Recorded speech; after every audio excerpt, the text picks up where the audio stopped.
those of you who watch my YouTube videos, thanks for coming. I wanted to part ways with my traditional approach of teaching chemistry on my YouTube channel to take a moment and make a quick video about someone that I'm grateful for, anticipating the Thanksgiving holiday coming up next week.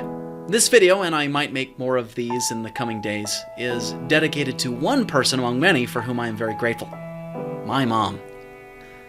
My mom has always been a tremendous example of a person who's constantly trying to find ways of being able to serve others.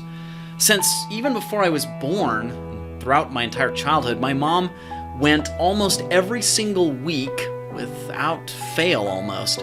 Maybe a few weeks she missed, but she went almost every single week to go and play songs on the organ at a care center, sometimes different care centers in the community where I grew up. As a result, she took me when I was a small child, and sometimes when I was an adolescent later, with her once a week. And I got the opportunity to sit around a bunch of different people who were in a care center, people who were mostly elderly and couldn't care for themselves, listening as my mom entertained them by playing classic oldies songs on the organ. She even won an award one year for her efforts. It's pretty cool. I'm really proud of her. When I was a kid growing up, though, as a lot of kids sometimes are, I unfortunately sometimes was embarrassed by my mom. The reason is because she was very outgoing, and she tried to strike up conversations with complete strangers all the time, in every grocery store line, and every line at an amusement park, everywhere we ever were. She was always trying to just start up random conversations with strangers. I sometimes pitied them, but there was nothing I could do to stop her. In time, though, that naive and immature feeling of embarrassment gradually got replaced with new emotions. To explain, when I was about 7 years old, my dad got cancer, and he went through surgery and different treatments, radiation, chemotherapy, and was able to beat it. However, as often occurs with radiation and chemotherapy, sometimes those treatments kill your cancer cells, but then they mess with the genetics of your healthy cells in such a way that some of those later become cancerous. And that indeed ended up happening to be the case for him. So a few years later, when I was about 14, he got cancer again, different location of the body. And he battled with that, receiving lots of great medical treatments, surgeries, and radiation chemotherapy. But eventually he died when I was my senior year of high school, so I was about 17. During his final years, but especially during his final months, when he was bedridden, and especially toward the very end, when he wasn't able to talk or move, my mom was his 24/7 nurse. And I got the opportunity to watch her care for my dad with a level of heroics and love and selflessness that I don't know if I've ever witnessed anywhere else. I mean, there were times when she had to care for him as he was bedridden in ways that are difficult to witness or describe. As you can imagine, someone being bedridden sometimes requires a caretaker to clean them, or to clean bed sores, and to do all kinds of things that require a special level of selflessness. That was my mom. Now, we had a couple of other healthcare practitioners come in and help aid every once in a while, but my mom was by his bedside for the last months of his life, 24/7. And I got to witness that. And that, I think, was me watching her heroics in action in a way that made me gradually shift my feelings of sort of a childish embarrassment about her into something else. The seeds of those new feelings, I guess, of admiration and respect for her began to be planted through that experience and have continued to grow to this day. I now, and for many, many years, have viewed my mom as one of my greatest heroes, and I'm extraordinarily grateful for her.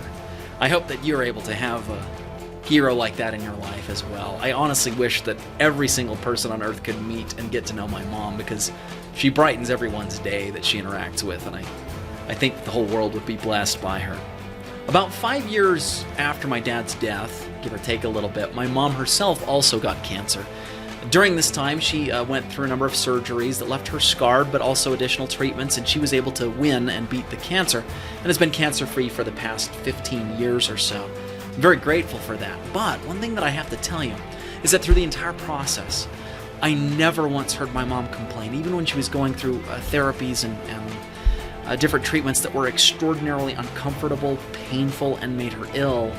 she never complained. It was just astonishing how brave and heroic she was, even as she was facing some terrible, difficult hardships. Really, really amazing. One thing that I have to add on top of this is that through all of her experiences, even when going through the experience of caring for my dad during his years of cancer and last months of cancer, my mom always has had comments of gratitude at the tip of her tongue. I can't have a conversation with her without, within a few sentences of the conversation, her telling me many things that she's grateful for. She's been a widow now for, 23 years, and even still, she constantly talks about how grateful she is, how blessed she is, and it's just amazing to me. Because she's constantly focusing on counting her blessings, on remembering the many wonderful, positive things that happen and have happened to her, it allows the negative things in her life to sort of fade into the background of her mind. And I'm telling you, that is a tremendously powerful example. If you focus on the positive things, the blessings that you have, and I guarantee no matter how tough your life is, and I know there are so many people who have really tough lives, many of whom have tougher lives than I do by far, but I guarantee no matter how tough your life is, there are things in your life that you can be grateful for. I guarantee it.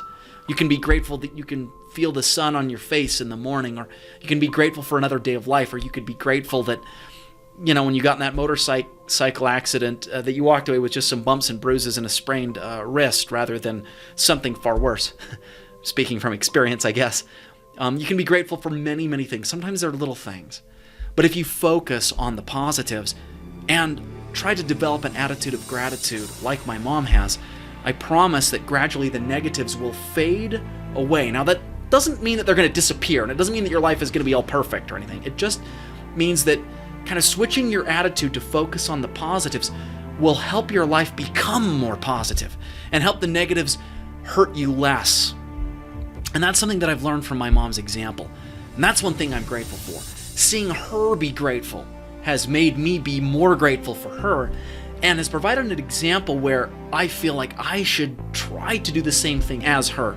That is, try to focus on the positives and be more grateful myself. And that, as consequence, has made it so that the negatives in my life have been less soul-crushing than I think they would be. And I think it's been in large measure because I followed her example. I accordingly invite you to do the same. The other thing I'm grateful for with my mom is that she has focused pretty much her whole life on constantly trying to find ways to serve other people. And that has only accelerated since my dad's death. Being a widow for the past 23 years, she is constantly striving, and continues to do so, to find individuals in her community or even outside her immediate sphere that she can serve, and tries to become their genuine friends, and tries to help and uplift them and serve them. And this is one of the things that I think has been a tremendous tool for combating sorrow in her life. Rather than focusing on all of her sorrows and adversities and hardships, she's done these two magnanimous things, among many others. One is constantly having an attitude of gratitude, being grateful, focusing on the positives. And two is constantly looking for ways that she can serve others. You see, when we serve others, it kind of gets us out of our own heads and allows us to focus on others' needs. And when we do that, it helps us kind of focus less on our own needs and problems. Fact is, no matter how hard our lives are, there's always someone else who's got it worse. And if you don't know that, it's probably because you might possibly need to reach out and meet some of those people and see if you can give them a helping hand. Anyway, so that is my first video on gratitude. I hope that it's helped uplift you, and if not, thanks for watching anyway. I hope that you'll have a wonderful rest of your day.